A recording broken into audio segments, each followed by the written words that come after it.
दोस्तों, कहते हैं ना कि एक सच्चा मित्र अपने दोस्त की कमजोरी और ताकत दोनों को समझता है।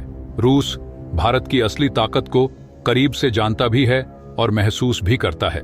यही वजह है कि रूस ने भारत की ताकत के बारे में ऐसा बड़ा खुलासा किया है कि दुनिया हैरान रह गई है। रूस ने सीधे सीधे दुनिया को यह बता दिया है कि भारत को सुपर पावर की लिस्ट में शामिल करना ही चाहिए, और अगर आप ऐसा नहीं करते हैं तो ये आपकी बड़ी भूल होगी भारत को हल्के में लेने की। मैं आपको बता दूं कि अभी अमेरिका, रूस और चीन को महाशक्ति की लिस्ट में रखा जाता है और रूस इसी महाशक्ति की लिस्ट की बात कर रहा है। लेकिन सवाल है कि आखिर रूस दुनिया को यह कहने पर मजबूर क्यों हो गया कि भारत को हल्के में लेना दुनिया के लिए भारी पड़ सकता है। आखिर रूस भारत की किस सीक्रेट ताकत की बात कर रहा है? दुनिया भारत की किस ताकत से अनजान है? आज के इस वीडियो में हम जानेंगे भारत की इसी सीक्रेट ताकत के बारे में, तो वीडियो को अंत तक जरूर देखें।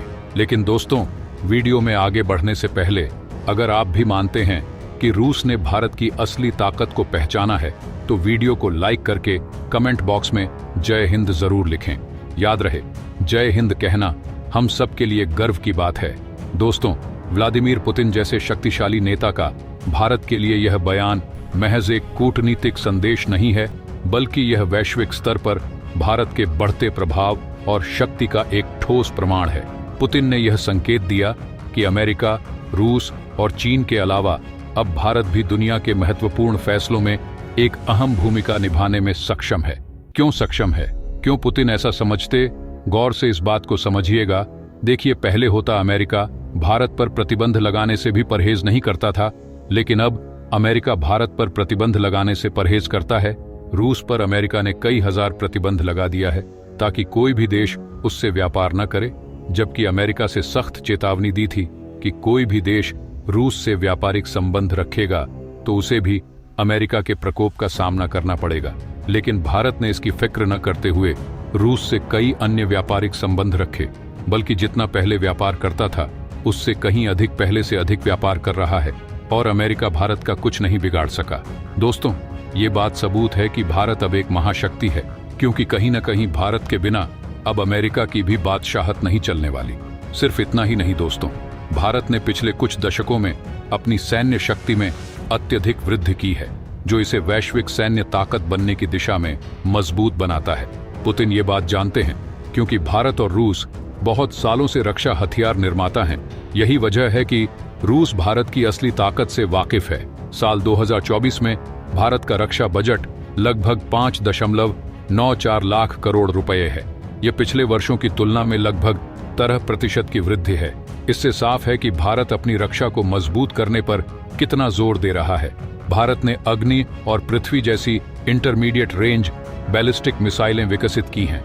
हाल ही में ब्रह्मोस सुपरसोनिक क्रूज मिसाइल का उन्नत संस्करण भी विकसित किया गया है, जो 750 किलोमीटर की दूरी तक लक्ष्य को साध सकती है।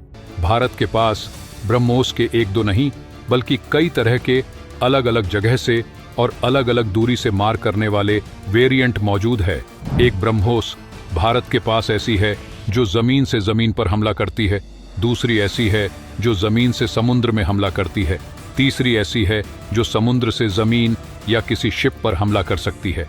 वही एक तो ऐसी भी है जो पानी के अंदर से जमीन पर या शिप पर अटैक कर सकती, और पांचवी जो है वो तो अपने आप में state on off the art है। ये आसमान से एयर टू लैंड अटैक करती है। सिर्फ इतना ही नहीं, भारत की सशस्त्र सेनाओं में लगभग 14 लाख सक्रिय सैनिक हैं। इसके अलावा भारत नवीनतम तकनीक पर आधारित फाइटर जेट्स जैसे राफेल, स्वदेशी हल्के लड़ाकू विमान LCA, तेजस का उत्पादन और उन्नयन कर रहा है, जो भारतीय वायुसेना को शक्ति प्रदान करते हैं। और पुतिन ये बात अच्छे से समझते हैं, इसीलिए वो दुनिया को बार बार ये याद दिला रहे हैं कि भारत को कम आंकना उनकी भूल होगी। सिर्फ यही नहीं दोस्तों, भारत की अर्थव्यवस्था वैश्विक मंच पर तेजी से उभर रही है, जो इसे महाशक्ति बनने की ओर एक कदम और करीब ले जाती है। 2024 में भारत की GDP लगभग 3.7 ट्रिलियन अमेरिकी डॉलर तक पहुंच गई है, जो कि भारत को दुनिया की 5वीं सबसे बड़ी अर्थव्यवस्था बनाता है। IMF और वर्ल्ड बैंक के अनुसार भारत की अर्थव्यवस्था 2030 तक 5 ट्रिलियन डॉलर तक पहुंच सकती है। भारत की GDP ग्रोथ रेट 2024 में लगभग 6.3% की रही है, जो इसे दुनिया की सबसे तेजी से बढ़ती अर्थव्यवस्थाओं में से एक बनाती है। भारत में प्रत्यक्ष विदेशी निवेश FDI भी तेजी से बढ़ रहा है।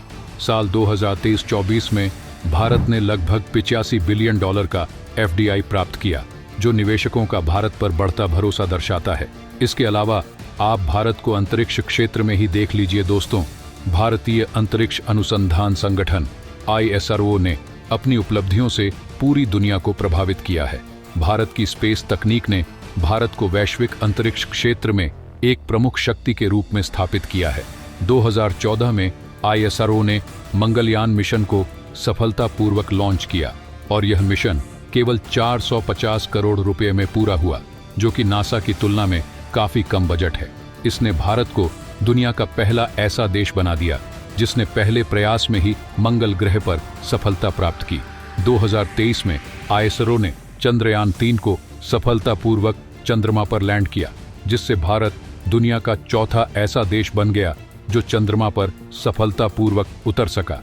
इस मिशन की लागत लगभग 615 करोड़ रुपए रही, जो अन्य देशों के मिशनों की तुलना में बहुत किफायती था। दोस्तों, व्लादिमीर पुतिन का यह बयान कि भारत अब महाशक्तियों की सूची में शामिल होने का हकदार है, ये मेरे हिसाब से बिल्कुल भी गलत नहीं है। रूस भारत का जघन्य मित्र होने के नाते ये जानता है कि भारत के पास कैसे कैसे हथियारों का कलेक्शन है, भारत की क्षमता क्या क्या है और भारत क्या कुछ कर सकता है। तो दोस्तों, अगर आप भी पुतिन के बयान से सहमत हैं तो कमेंट बॉक्स में यस जरूर लिखें। मेरे इस चैनल को आप सब्सक्राइब करें या न करें, इस वीडियो को 5 लोगों के साथ शेयर जरूर करें ताकि रूस के इस बयान के बारे में वो भी अपनी राय दे सकें। मिलते हैं अगले वीडियो में। जय हिंद, जय भारत।